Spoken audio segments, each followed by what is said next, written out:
3 informes de la megacomisión que investigó la gestión del exmandatario aprista, informes que efectivamente eran 5 en realidad los cargos que se investigaban, solo se pudo llegar a 3, y lo que va caracterizando la cosa es, en primer lugar, bueno, quienes compusieron todo este equipo de trabajo por un lado, y por otra parte, pues al mismo tiempo, el hecho es que se nota claramente que no se culminó, entonces todo se pasa un poco el fardo de acusaciones a otra instancia.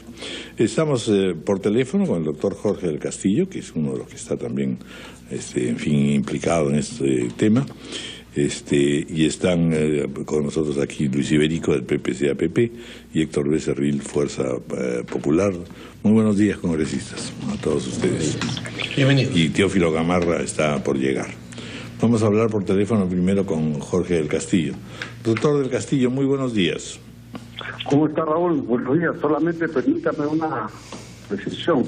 Yo no estoy implicado en ninguno de los temas que se ha tratado ayer. No tengo ninguna relación que no sea la de defender una posición justa ante una acusación injusta. Efectivamente.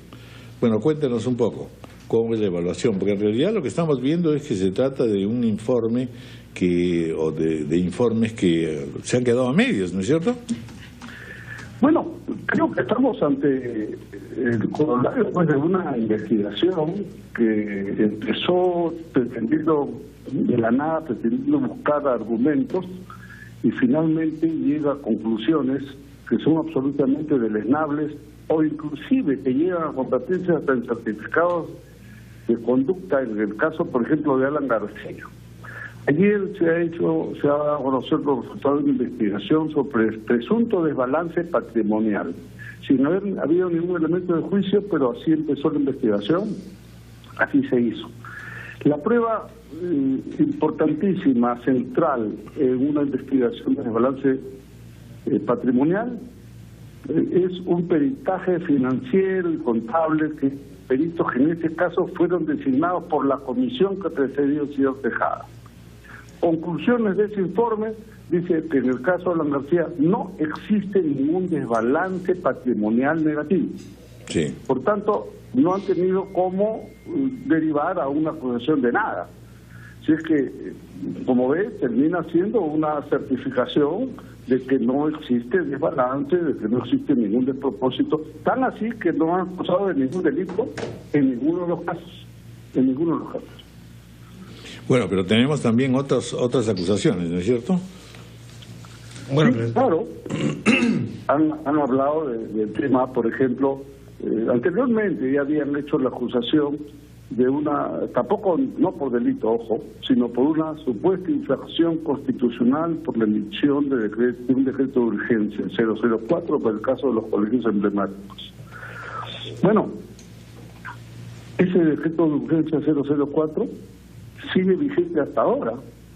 El actual gobierno lo ha aplicado y gracias a normas de ese tipo es que se avanzaba la economía del país, se crecía a ritmos de 7, 8, 9%.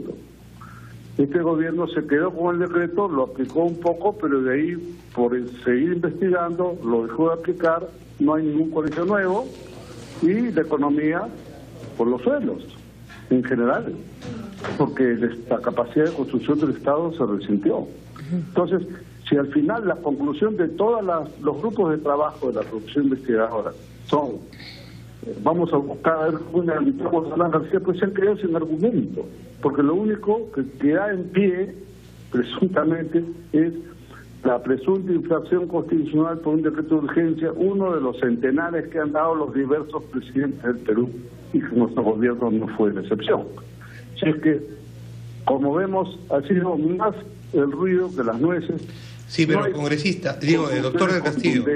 Sí, ¿cómo no? Dígame. Sí, buenos días. ¿No hay una acusación directa en estas 3 conclusiones de la megacomisión directa contra el expresidente, pero sí contra quien fuera su secretario general en Palacio y un personaje allegado a él, el señor Luis Nava? Se habla de lo dice la conclusión que ha sido aprobada por el Pleno, de un desbalance patrimonial de más o menos 260.000 soles.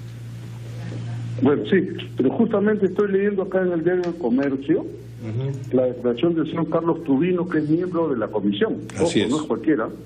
Sí. Y si no se dice el señor Tubino, en el caso del señor Luis Nava, se habla de balance, pero existen ingresos adicionales que no han sido tomados en cuenta, como ese 20 kilos, etcétera, etcétera. Entonces ya ve usted, un mismo miembro de la comisión está desmintiendo la conclusión. Me gustaría escuchar su análisis, y es que si esto fuera simplemente una investigación armada de cualquier manera por razones políticas, ¿por qué tendría que recibir el 68% de votos a favor en el Pleno? Solo ha habido 7 en contra y 5 abstenciones. Entre los 7 en contra, obviamente, estarán los votos del APRA. Entonces, ¿cómo explica, doctor del Castillo, que todo el Congreso, incluidos partidos que no tienen mayor animadversión con el APRA, hayan encontrado en los informes de esta media comisión una razón para aprobarlos? Ese es el voto de lo que llaman los informes complementarios, ¿no? Como no hemos terminado de ver tal cosa, que se sigue investigando el tema tal cual y más allá. Ese ha tenido 68 votos a favor, y creo que 4 en contra, porque obviamente, oye, eso es dejar abierto el tema para que siga colgado de la brocha toda la campaña. Pues ese es el objetivo político, ¿no? Obviamente en eso coinciden todos, pero la parte principal, que es el desbalance patrimonial, me parece que tuvo 22 votos en contra y 11 abstenciones. Sí, y 45 a favor. De todas maneras, gana los votos a favor en casi todos los casos, Bueno, ¿no? En todos. Gana, pero parece bien que ganes porque en el caso de Alan García no hay ninguna acusación. Le agradecemos a esos 45. Sí, se ha cortado la comunicación.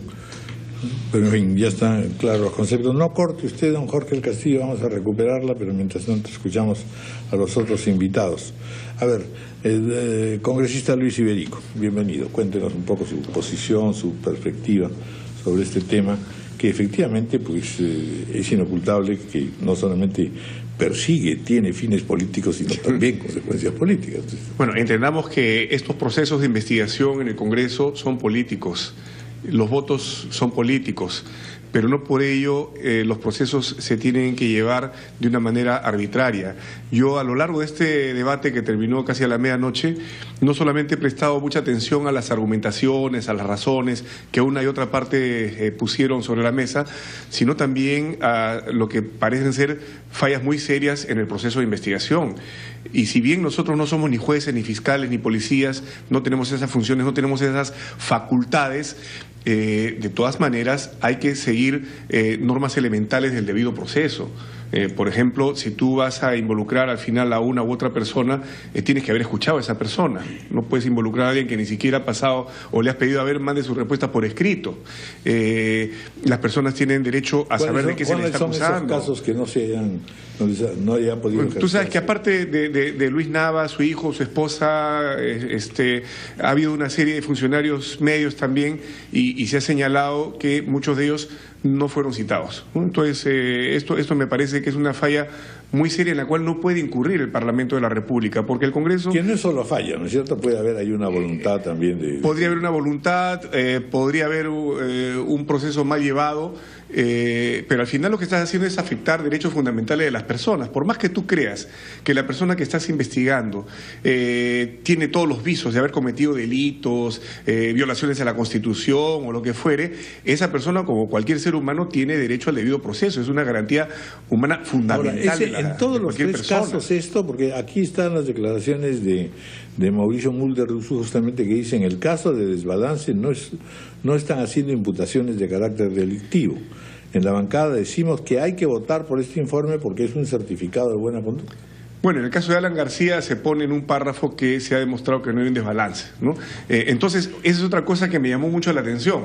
Termina el informe planteando ¿qué cosa? Acusando, no acusa. Simplemente dice: trasláyese toda la Fiscalía para que la Fiscalía investigue. Entonces, claro, es lo que algunos dicen. No aterrizaste en nada. Has estado 2 años y no has aterrizado en una acusación no se sólida. Finalmente, y ahora pase para allá. Sí, mire, que continúe el asunto, que es lo que nos interesa, ¿no es cierto? Yo he presidido varias veces comisiones investigadoras y creo que si bien uno no es abogado, tiene que asesorarse bien. Yo, por ejemplo, me he preocupado de tener en su momento a una ex jueza como asesora, ¿no? Para que me oriente cómo debe llevarse a cabo un proceso sin incurrir en temas que después inclusive ahora la Fiscalía podría cuestionar y archivar. Y creo que ahí... Porque va un expediente debilitado, en suma. poroso, debilitado.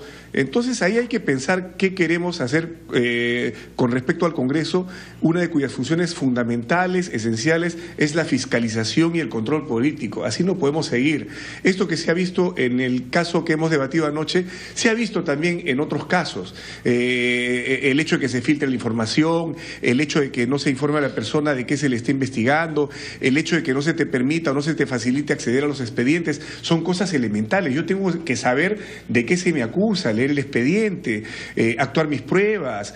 Entonces, me parece que en el Congreso deberíamos hacer un esfuerzo, en lo que queda del Congreso, de hacer las reformas en el reglamento necesarias y suficientes para poder garantizar al ciudadano, porque al Congreso puede caer cualquiera, el Congreso se puede abocar a cualquier caso de interés público, no solamente funcionarios de Estado, también privados o ciudadanos de a pie, que se establezcan, que se fortalezca cómo debe ser el proceso de investigación del Congreso de la República, sabiendo diferenciar obviamente en la parte que corresponde a una investigación judicial, fiscal, de lo que es una investigación política del Congreso, pero ahí hay temas que desarrollar y debería ser el trabajo, me parece, en lo que queda del Congreso, para poder garantizar de esa manera que el Congreso hace una fiscalización y un control de acuerdo a los principios fundamentales de un Estado de Derecho.